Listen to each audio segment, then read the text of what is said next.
Middle east में युद्ध के बीच एशिया के कई देशों के सामने गैस संकट भी मंडरा रहा है। भारत में एलपीजी की किल्लत के बीच एक राहत भरी खबर सामने आई। पहले जानकारी आई थी कि भारत के 2 एलपीजी टैंकर नंदा देवी और शिवालिक भारत आ रहे हैं, जिससे देश में एलपीजी की कमी दूर हो जाएगी। ईंधन संकट के बीच बड़ी राहत, समंदर से आया सहायता संदेश। एलपीजी लेकर लौटे शिवालिक नंदा, अब नहीं होगी घरेलू गैस की कमी। वेस्ट एशिया में जारी तनाव के बीच भारत के लिए राहत भरी खबर सामने आई है। भारतीय ध्वज वाला tanker Shivalik LPG career Gujarat के मुद्रा पोर्ट पर पहुंच चुका है। ये जहाज युद्ध प्रभावित स्ट्रेट ऑफ हॉर्मुज से सुरक्षित निकलकर भारत की ओर रवाना हुआ था और इसमें 45,000 मीट्रिक टन से ज्यादा एलपीजी लदी हुई है। माना जा रहा है कि इससे देश में चल रही एलपीजी आपूर्ति की किल्लत को कम करने में मदद मिलेगी। स्ट्रेट ऑफ हॉर्मुज के वेस्ट में पर्शियन गल्फ में 24 भारतीय फ्लैग वेसल्स थे। उसमें से 2 वेसल शिवालिक और नंदा देवी, ये भारतीय इंडियन फ्लैग वेसल थे। शिवालिक और नंदा देवी ये एलपीजी कैरी करते हैं, एलपीजी कैरियर्स हैं। इन्होंने आज अर्ली मॉर्निंग, देर रात में early morning straight of Hormuz cross किया सेफली और ये भारतवर्ष की तरफ बढ़ रहे हैं। इनमें करीब 92,700 मीट्रिक टन एलपीजी है और इनका अराइवल पोर्ट मुंद्रा और कांडला होगा और इनकी एक्सपेक्टेड अराइवल डेट्स 16 मार्च। मिडिल ईस्ट में ईरान इजराइल जंग के बीच स्ट्रेट ऑफ हॉर्मुज में कई जहाज फंसे हुए थे। भारत सरकार के लगातार कूटनीतिक प्रयासों के बाद 2 भारतीय एलपीजी जहाजों को वहां से निकलने की अनुमति मिली। इनमें से पहला जहाज शिवालिक भारत पहुंच चुका है, जबकि दूसरा जहाज नंदा देवी 17 मार्च को कांडला बंदरगाह पर पहुंचेगा।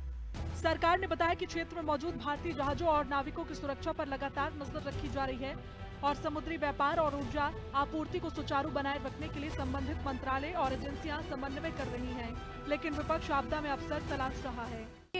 जब हमारे ऊपर कभी भी कोई आपदा आती है तो भारत जो है वो शाइन करके, और प्रधानमंत्री जी का जो नेतृत्व है सारा विश्व अभी देख रहा है कि हमारी कितने स्ट्रांगली, जब सब जगह जो है महंगाई बढ़ रही है, सब चीज़ों का जो है वो किल्लत हो रही है, हमारे देश में जो है हर दिन के दिन प्रोजेक्ट्स लॉन्च हो रहे हैं, हम इलेक्शंस की तैयारी कर रहे हैं, एलपीजी के लिए भी पूरा आश्वासन दिया गया है। तो ये सब एक भटकाने की और पैनिक क्रिएट करने की कोशिश है और मैं लोगों को यही कहूँगी कि प्रधानमंत्री श्री नरेंद्र मोदी जी में पूरा विश्वास रखें और जिस कोविड के वक्त भी उन्होंने जैसे पूरे विश्व का नेतृत्व किया था, अभी सरकार को ये पता था कि एलपीजी इंपोर्ट्स संकट में पड़ेगा, तो अल्टरनेटिव अरेंजमेंट क्यों नहीं किए गए।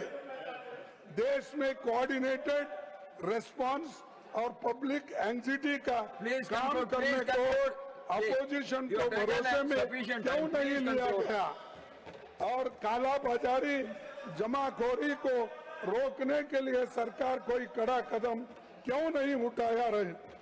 सभापति जी, ये संकट हमारे प्रबंधन की दयनीय हालत ही नहीं बल्कि फॉरेन पॉलिसी और एनर्जी पॉलिसी की कमजोरी भी ये बताता है। सरकार की ये जिम्मेदारी है गरीब और मिडिल क्लास और गरीब तबके के लोग और छोटे मोटे व्यापारी को एलपीजी की स्थिर, सुलभ और किफायती उपलब्धता कराया जाना चाहिए।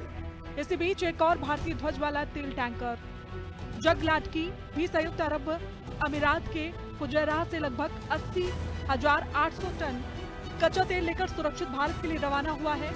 पूर्वी हिस्से में फंसे जहाजों में से एक भारतीय ध्वज वाला तेल टैंकर जग प्रकाश शुक्रवार को युद्ध प्रभावित हॉर्मुज स्ट्रेट को पार कर गया था। ये जहाज ओमान के सोहर बंदरगाह से पेट्रोल लेकर अफ्रीका के तंजानिया स्थित डांगा बंदरगाह की ओर जा रहा है और 21 मार्च को वहां पहुंचने की उम्मीद है। स्ट्रेट ऑफ हॉर्मुज के पश्चिम तरफ जो पर्शियन गल्फ है उसमें 24 इंडियन फ्लैग वेसल्स हैं, जो कल भी उतने ही थे, आज भी 24 वेसल हैं। उसमें 677 भारतीय नाविक हैं। स्ट्रेट ऑफ हॉर्मुज के ईस्ट में पूर्वी साइड में जो गल्फ ऑफ ओमान है उसमें 4 वेसल थे कल, एक उसमें से मूव किया है जग प्रकाश जो एक ऑयल टैंकर है। तो अब वहां पे 3 भारतीय फ्लैग के वेसल्स रह गए, उसमें 76 इंडियन नाविक हैं। इसके अलावा टोटल गल्फ रीजन में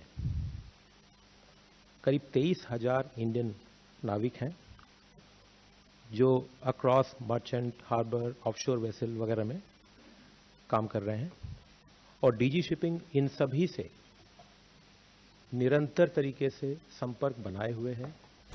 आपको बता दें कि भारत अपनी जरूरत का लगभग 88% कच्चा तेल, 50% प्राकृतिक गैस और 60% एलपीजी आयात करता है। बीते 28 फरवरी को अमेरिका और इजराइल की तरफ से ईरान पर किए गए हमलों और तेहरान की जवाबी कार्रवाई से पहले भारत के आधे से अधिक कच्चे तेल, लगभग 30% गैस और 85 से 90% एलपीजी आयात पश्चिम एशियाई देशों जैसे सऊदी अरब और संयुक्त अरब अमीरात से आते थे। युद्ध संघर्ष की वजह से होर्मुज स्ट्रेट, जो खाड़ी क्षेत्र से ऊर्जा आपूर्ति का मुख्य मार्ग है, प्रभावित हुआ है। भारत ने कुछ हद तक रूस समेत बाकी देशों से तेल खरीदकर आपूर्ति बाधित होने की भरपाई की, लेकिन गैस की आपूर्ति औद्योगिक उपभोक्ताओं के लिए सीमित कर दी गई है और होटलों और रेस्टोरेंट जैसे व्यावसायिक प्रतिष्ठानों को मिलने वाली एलपीजी भी कम कर दी गई है। स्पेशल रिपोर्ट, हिंदी खबर।